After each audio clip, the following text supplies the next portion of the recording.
Trgamo trgance. Filip kuva patku i sad ćemo te trgance na patku će biti natrgano. Sve ručno i sve domaće.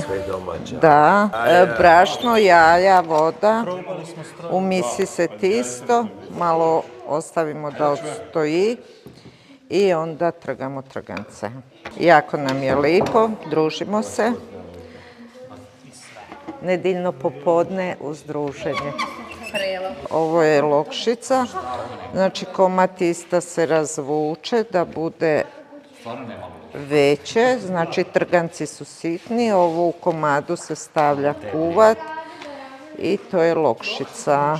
Nas su naši stari učili, znači uvijek najstariji član iz kuće ostaje kod kuće i kuvo je za nadničare i radnike.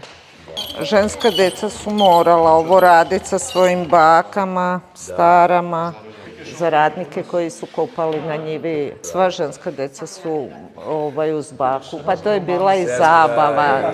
Nije bilo mobitela, interneta i to je naš bio Face i mobitelo.